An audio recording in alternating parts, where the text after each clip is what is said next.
Welcome back. We are Under the Lights. Ben Spicer, Marc Henry, Drew Johnson, the usual suspects here back with you, but we have a special guest joining us here on the show today. Andy Villamarzo, you know him if you live in Florida. He does an outstanding job, guys. I think we work hard, but I don't think anyone works harder than Andy. This dude is everywhere. Shout out to him, not only covering sports in Florida, but up in Georgia. That's where he was this past Friday and all along the East Coast in his job. So, Andy, I know you're a busy man. Thank you for joining us, and we're excited to have you. I know you've been on Drew's show several times, but welcome here to Under the Lights. Thank you for joining us. Well, thank you for having me. And I'd say just traveling around the state, getting to see all kinds of different environments, and then getting into South Georgia this past week, it was definitely a enlightening experience. That is for sure. So tell us a little bit about that, and we'll talk about the game here in a second. But just atmosphere-wise, man. So you went to Valdosta and Lowndes, and I've said time and time again here on the show, and just chopping it up with the guys, like South Georgia football-wise, it's different. It's got a different feeling to it, and I know you've seen some of the best teams and programs in Florida. But what was it like, kind of heading up on I-75 and getting the chance to see Valdosta and Lowndes, and what did you kind of see atmosphere-wise from the game? Well, I started off the Georgia high school season going up to Brunswick and going to Glenn County Stadium to see Camden County, where former Mainland head coach Travis Rowland ended up taking a job at Camden. And, I thought that was a great atmosphere. And there was, I'd say several thousand people at that game. So to me, up until this point, before seeing Valdosta Lowndes, I said that was still kind of like the best experience I've had this 2024 season. But then Valdosta Lowndes and this Wintersville Classic, I mean, this took the cake. I mean, and then some. I mean, over 12,000 people, they were saying. I think there probably was like 15,000 people on hand. When I got out of my car, which I could see it from I-75, they call this Joe Wilson Field the Concrete Palace. And you find out real quick when you're driving on I-75 north and you're passing it, you're like, that is a palace when it comes to high school football, because you don't see anything like that in Florida outside of maybe like, your Trask Powell Stadium. I know Drew knows, Bryant Stadium in Lakeland, I think, is a legendary place. There's some other places that are up there when you're thinking of top high school venues. But what Lowndes has over there, just driving past it, the parking lot, I never show up to a game probably until like 30 minutes beforehand. I know some people like to show up an hour or so. I mean, I'm pulling up over an hour and a half early because I'm thinking if you got 15,000 people coming to a football game, I mean, you need to get parking. The parking lot is already almost full. I'm looking at it from I-75 like, it is 6:30. Like, people are here an hour and a half. I mean, we've all been to high school football games. If you show up an hour and a half early, I mean, unless you're here to watch pregame in empty stands, I mean, you're kind of like, why am I here? I mean, it was crazy to see that. And then, getting off the exit, trying to get into the parking lot, parking, and then walking up to the stadium. I mean, I passed probably like 12 or 15 tents where they're playing cornhole, throwing the football, cooking up. I mean, it felt like a college football game. Like you're walking up to this concrete palace, and they're handing out towels to everybody. In the videos that I was posting, I mean, I think every single Lowndes fan had like a towel, like the equivalent of like what the Pittsburgh Steelers would do with all their fans. They have like the terrible towel.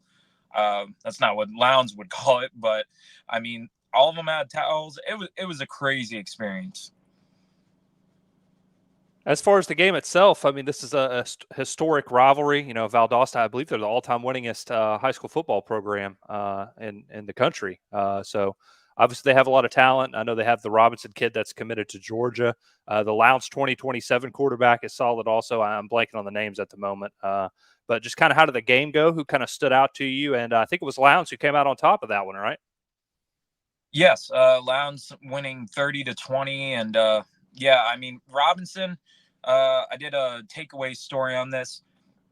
I'm gonna say he looked a little hobbled, or he just didn't look quite himself. I've seen some film on him.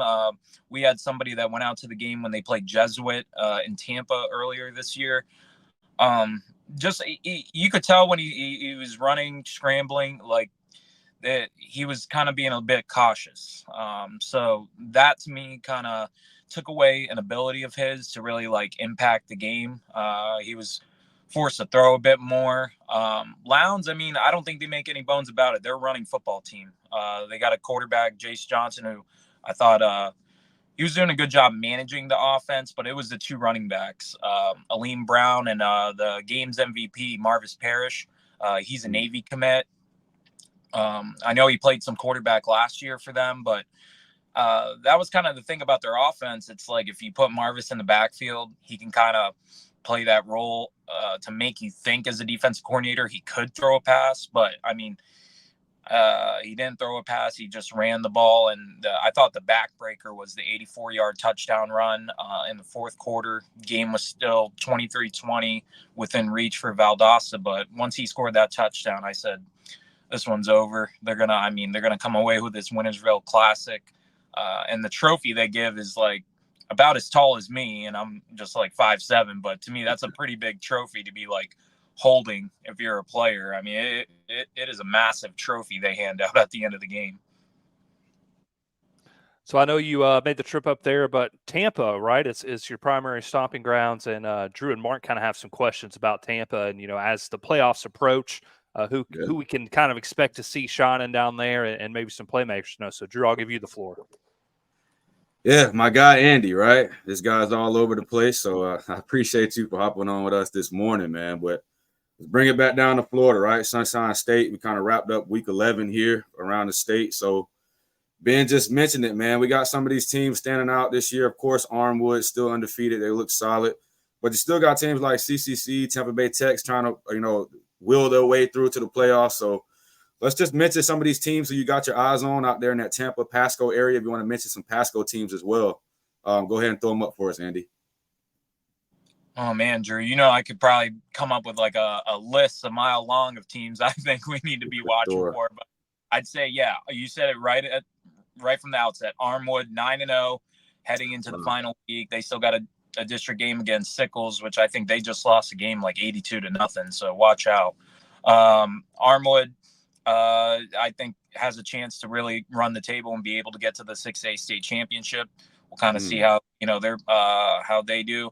Clearwater Central Catholic, I just got to see them, but I mean, tough. I mean, tough when I got to see them because they ran into a buzzsaw that was St. Francis Academy out of Maryland. And everybody was asking me, like, what do you think of them against IMG Academy? And I've seen both teams. So I'm like one of the people that can say, like, I've seen St. Francis, I've seen IMG before they even play each other. And that's where I said, if you're looking at that CCC St. Francis score and kind of thinking CCC's down for any reason, I'm telling you that St. Francis team is the best team I've seen all year. They smacked IMG. Yeah, that was crazy. I mean, and look at Mark.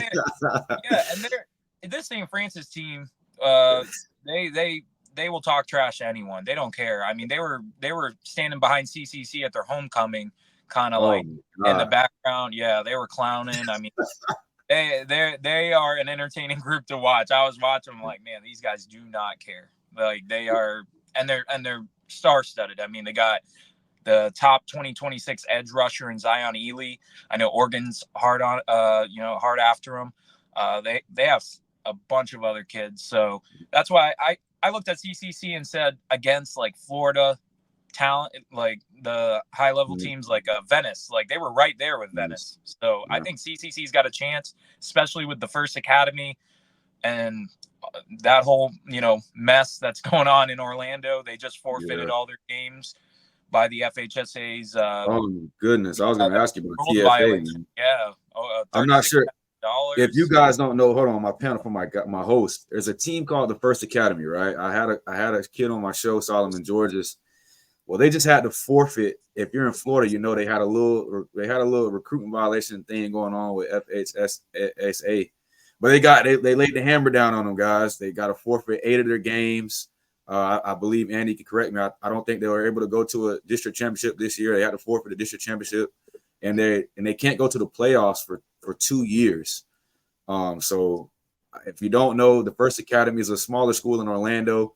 A couple coaches went over there this off season, and it was like 30 kids transferred over there. So that was a little eye opening, and it sucks for the kids over there. But really quick before I give it to Mark, Andy, I want to ask you about Cocoa, man, because we mentioned some of these teams that's played IMG and it's kind of got beaten around, and see what St. Francis did is crazy. But Cocoa, man, going into this season, you got Javon Boggs, Mr. Florida.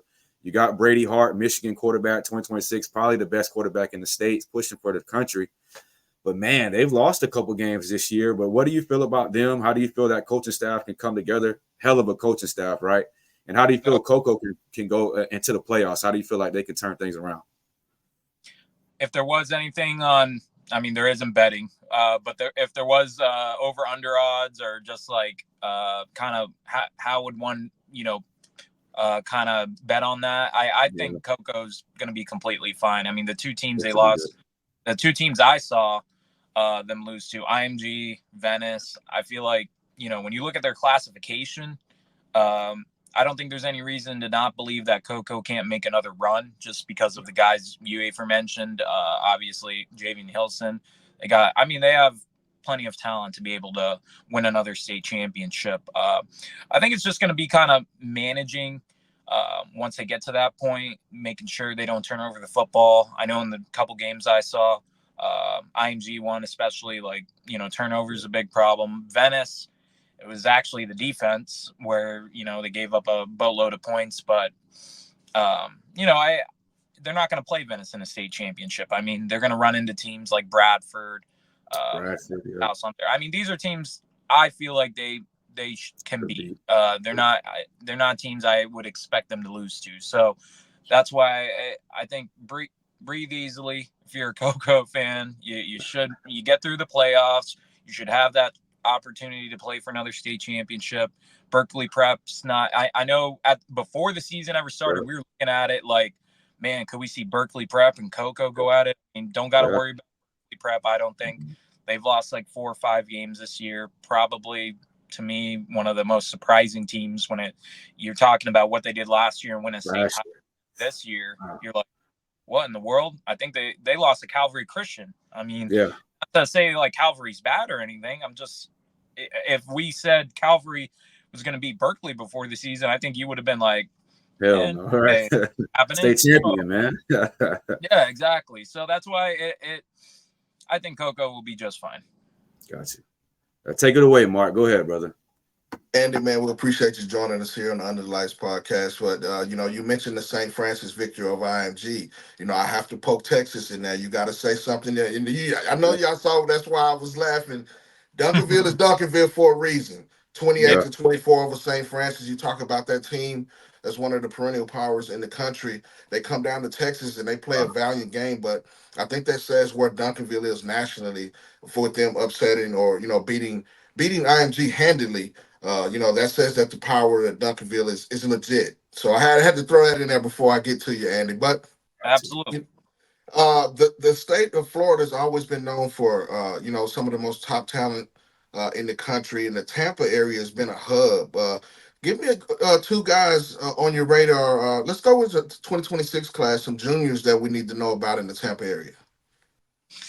Ooh, 2026 class. I'm just trying to think like right off the top of my head here, because I had a guy from Armwood I was thinking of like right off the bat, just like players. Jalen Waters.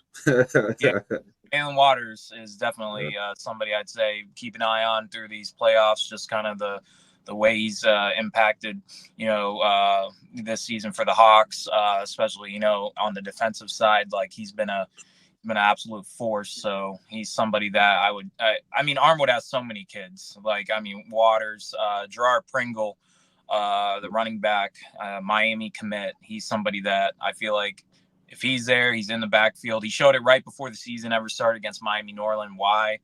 And then it's funny, he did it right in the backyard of where he'll be playing college football down in Miami. So got to give Mario Cristobal and his guys a sneak peek at what he'll be doing for him in the future. So Other 2026 guys, I'm just trying to think off the top of my head, just because of the Tampa guys. I feel like it's so much more of a 2025 loaded class when you're looking at the Tampa Bay region, because those guys that pop out to me, like you got Jershawn Newton over at CCC, Illinois commit. Jeffrey Jones is a kid out of St. Pete that I like. He plays quarterback for the Green Devils, but I mean, this kid is, I think he's already over like 2,000 yards rushing for them. I think if he was like a mid-level passer, I mean, he'd be unbelievable in terms of a dual threat. But I mean, he's somebody I'd say got to keep an eye on heading into the postseason. There's so many. I wish I could. I'd give you a ton of names. Let me throw him one. Let me throw him an alley hoop, Mark. Talk about Darian Jones, 2026 quarterback for Tampa Bay Tech, starting to come into his game. Just got a Coastal Carolina offer. Yeah, I mean, Jones is definitely, just statistically, I haven't gotten to actually see him this season like live, but I mean, looking at what he's done week in and week out, just the percentage-wise completing, I mean, I think every week I'm seeing only like 3 or 4 incompletions. Yeah. I think kids that are able to really be that kind of 20 out of 25 or 17 out of 21 pass attempts. Like, to me, that speaks of great accuracy, being able to get the ball to your playmakers, and just a little bit of film I've seen on X and then Huddle. I mean, throws a great deep ball, can find his guys in the short passing game. I mean, is really, he came over from Hillsborough, and they had this loaded quarterback room that I was like, who the heck is going to be the starter at Tampa Bay Tech? They got all kinds of guys who could start, but he ended up emerging as the guy. I know Xavier Jackson ended up going to Zephyr Hills. Logan Rogers went. I think he went to Hillsborough. So it was crazy how loaded that Titans quarterback room was before the season, because I was like, man, this is like Chaminade Madonna. Like, they had like this crazy quarterback room, and then now it's like, they get Beckham Kritza from Miami Central. It felt like State commit. Yep. Yeah, it seemed like it was like free agency almost. Like, oh, you need a quarterback? Here you go. Like, because they had their quarterback. So, those are the guys I'd say. I've definitely had my eye on, though. Mm-hmm. Andy, man, we really appreciate your time. Thank you for joining us. Like I said, I know you're a busy man, so it means a lot that you took the time out to come on here, chop it up with us. Before we let you go, let everyone know where they can find your work and where they can follow you at on social media. Content-wise, I think I post like a crazy man on si.com/high school. Check out my work there, writing about Florida, Georgia, and probably anything and everything around the country. And then on X at Andy_Villamarzo, and you'll probably find me reposting, tweeting about something high school related. I feel like people are probably wondering, when does he sleep? Does he do anything other than high school football? So I love it. Love to cover it all year long. And this week, another great final week of the high school football season in Florida. Drew got Wiregrass Ranch at Mitchell. Wiregrass. I think I'll be there. I think I'll be there, buddy. Hey, well then I might see you there. Yeah. We got 9-0, 9-0. I don't think in Pasco County history there's ever been 2 9-0 teams playing for a district championship in the final week of the season. So wow, great stuff heading into this final week. Yeah. Thanks again, man. We appreciate it. We'll have to catch up with you as the playoffs get underway, but thanks for joining us here on Under the Lights. Hey, thank all you guys. Thank you for having me. My dog. Peace. All right, guys. That is Andy Villamarzo. Big thanks to him for joining us. Let me get everything situated here. There we go. All right. We're back in the normal setup here. So, we got to talk a little bit about the games that we saw this past week. I know you guys were active as well. So before we do that, though, we got to laugh at my expense a little bit here. So let me find the video. So, man, this was second quarter, I believe. So I'm going to put it up on the screen. Hopefully it doesn't have sound. I don't think it does. Let's see. There we go. Okay. Uh-oh. So second quarter, you see your boy back there in the end zone, and I got blown up. In the red, so I thought my thought process was he's definitely going to make the catch. And then he's going to come celebrate right in my camera. He did not make the catch. So, then he took your boy's legs out from underneath him. Yeah. And I was good in the moment. I got to give a shout out to, I think that's number 10 there for coffee. No, number 18. You know, he was hyping me. He's like, come on, get up. You're good. So you can't see it from this angle. I'll put the other angle up on the screen. But I bounced right back up. I was proud of myself. Yeah. I think as a cameraman, you gotta have one of those in your career, right? You gotta have at least one of these, right? Look at me though. I got right back up. Back up. Yeah, proud of myself. So yeah, we tough over here at DR Sports. Absolutely. Man. we had to throw that in there. Absolutely. I'm pretty sure you hadn't been that sore in a few years. So no, in the moment I was fine. Because I wanted to look tough, you know. Hey, but these last couple days have been rough for your boy. That's a cold tub moment for you. Yeah, all these injuries going around, dog. I was like, I'm glad my dog not hurt, man. You feel I'm me? lucky. I'm lucky my legs aren't hurt. I didn't blow a knee or tear an ACL or something. ACL tear. You know? I know that movie. Thank ACL goodness. tear. You'll be on the injury report as probable this week. Yeah, I'm probable. I'm probable for Friday. I think I'll be okay. It's a game day decision, but I think I'm good to go. The platform not top 10, man. We got to do something. But hey, obviously I was in South Florida. That was Thomas County Central and Coffee. Thomas County Central won 38-7. So I'll talk about that here coming up. But I'll go ahead. We'll kick it out to Texas real quick, Mark, and let you talk about what you saw this past Friday and some standouts from the Lone Star State. Well, I want to talk about a program that in its first year playing a varsity schedule. They played a renegade schedule last week, and that's Prosper Walnut Grove. The Wildcats clinched a district title, at least a piece of it, going into the final week with a big victory over the Melissa Cardinals, who's been a playoff team perennially in the state of Texas, 37-28. Guys, you need to know about this quarterback that I'm about to tell you about. His name is Hayes Hackney. He's a freshman, class of 2028. He is going to be one of those guys by the time he graduates that every school in the country is going to have a chance to talk to this kid. He is dynamite. I think the biggest thing about Hackney that I love is his calmness, his ability to navigate the pressure. He's very athletic. He can make plays with his feet, but he's got that golden arm. First play from scrimmage against Melissa, 70-yard bomb for a touchdown.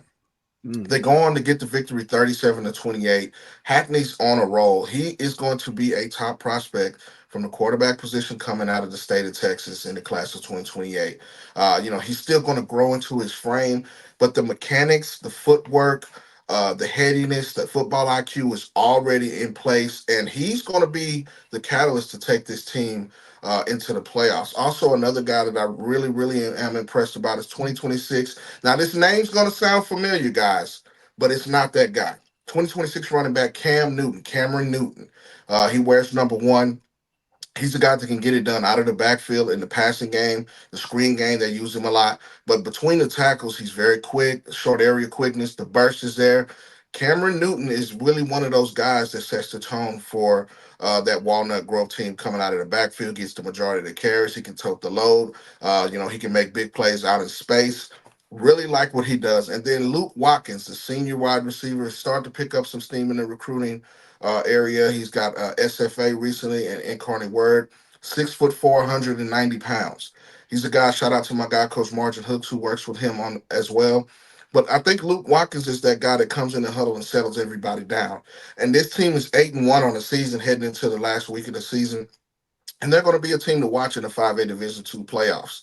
I think that, like I said, Hackney's the guy that's at the under the center for those guys, and he really has a calm nature, and that's what I really like. I had a chance to meet Hackney as a 7th grader and to see his maturation and get a chance to start as a freshman. I think you can look it up around the country, especially in the state of Texas. You don't see freshman quarterbacks in big-time Texas football starting and doing this well, and on a team that's hitting the playoffs. These guys are really, really good. At the first of the year, when you look at this district, which features Lovejoy, Anna, Frisco Emerson, and Melissa, you didn't see Walnut Grove in that picture.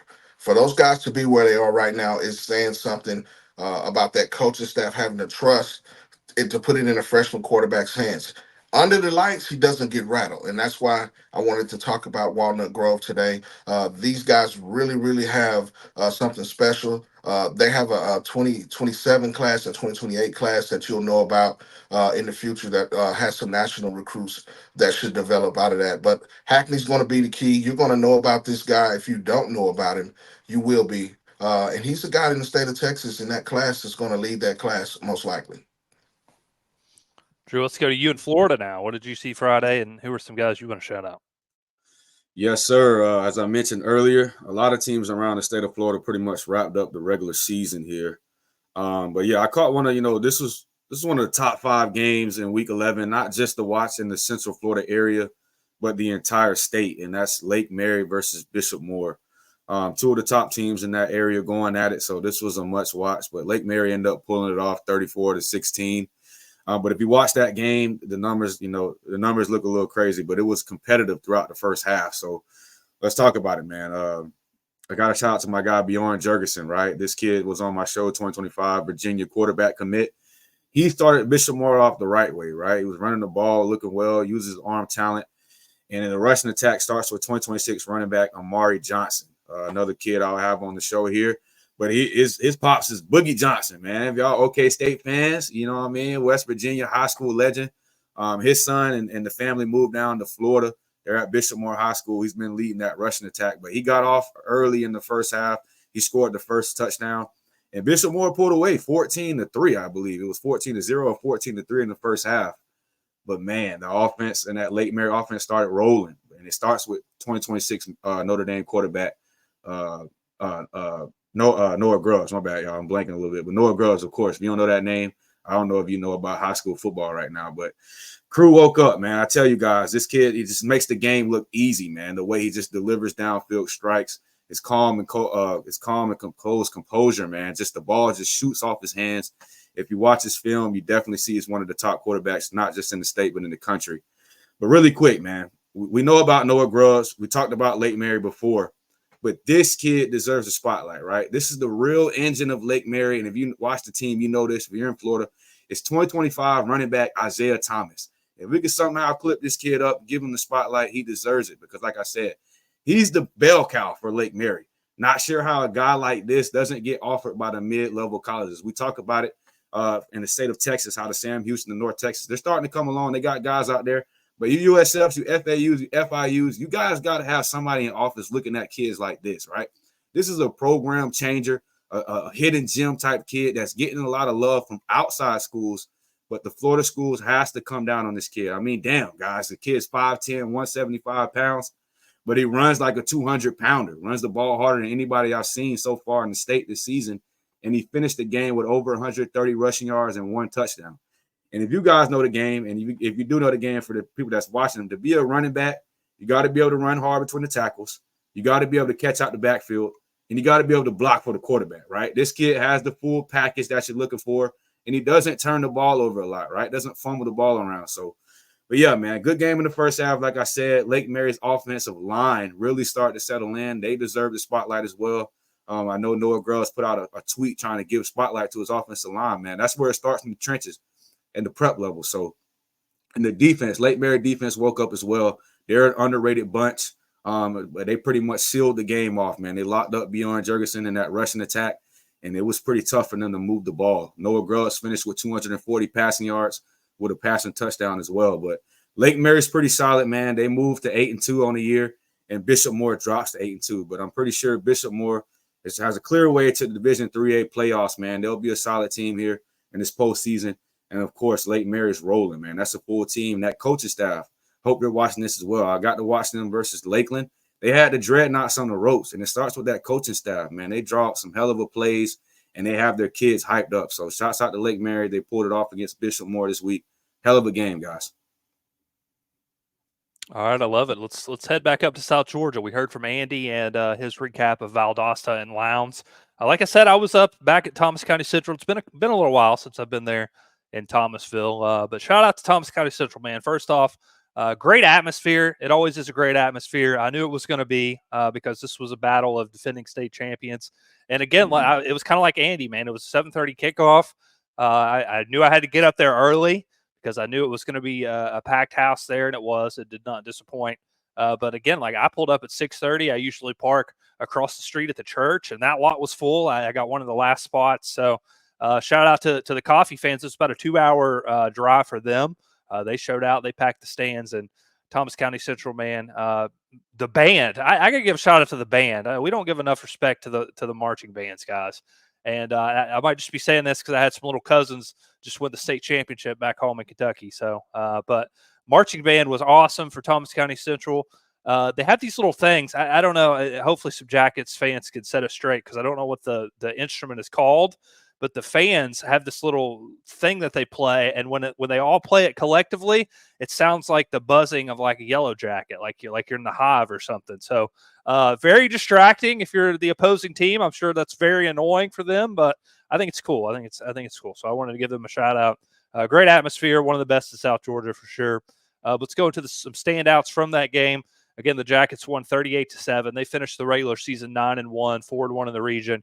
Coffee closes out the year at 8-2 and 3-2 in the region. But 4 guys I wanted to talk about from Thomas County Central and 2 from Coffee.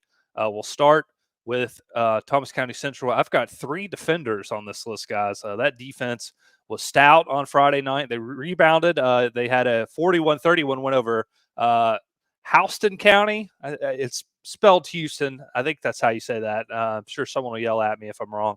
But they gave up 31 points in that game. So for them to bounce back and give up 7 against Coffee, I think that was big.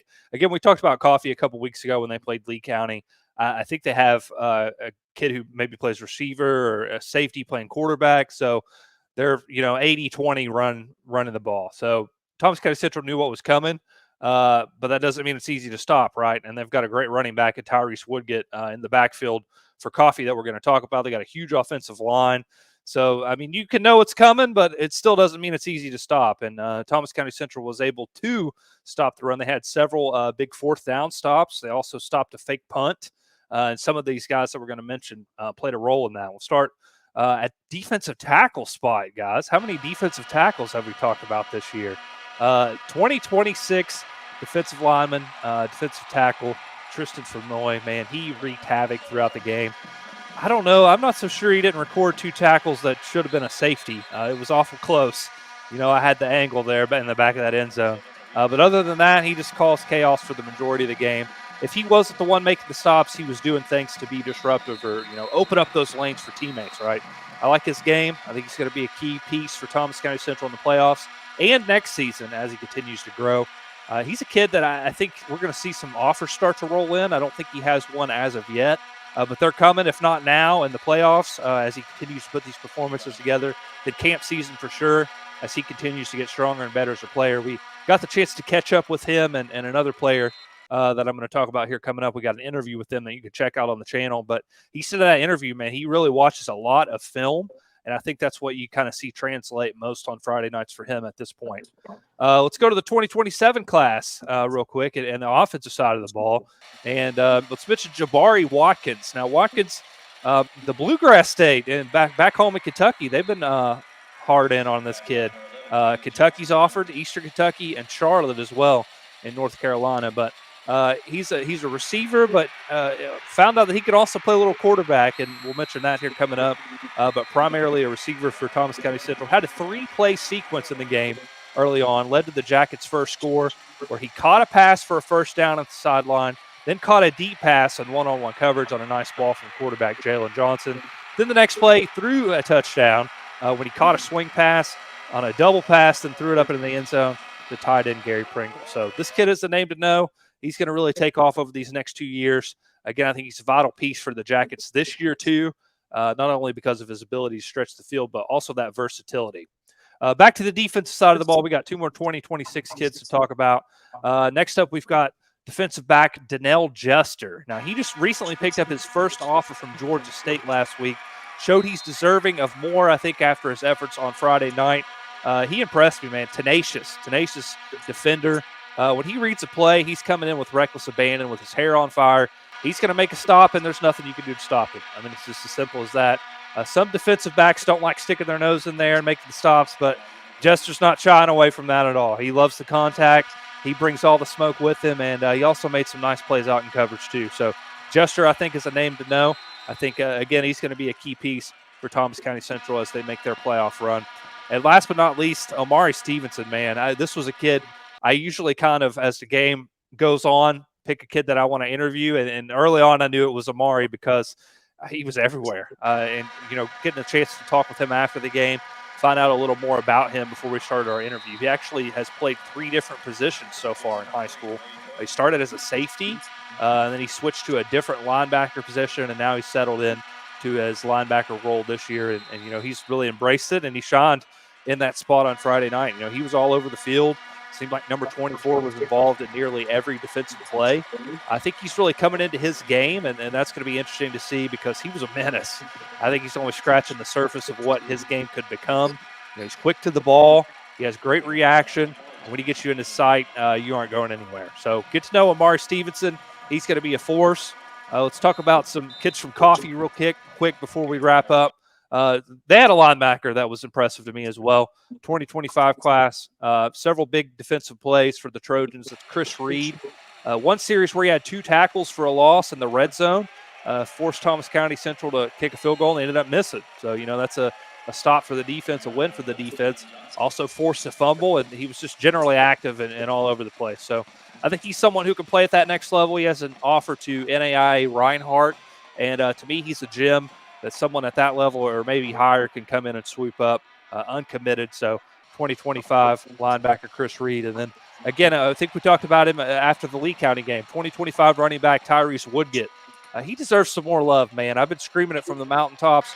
Over 1,000 yards rushing this season, 11 touchdowns on the ground, 5 games of 100-plus yards on the year. Another guy, he's got a couple offers, but I think he should have a little more. He's the spark plug of that offense. And, he's still got his.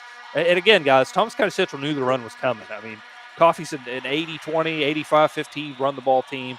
They're not going to throw it 20, 30, 40 times a game. So you know what's coming when you play them.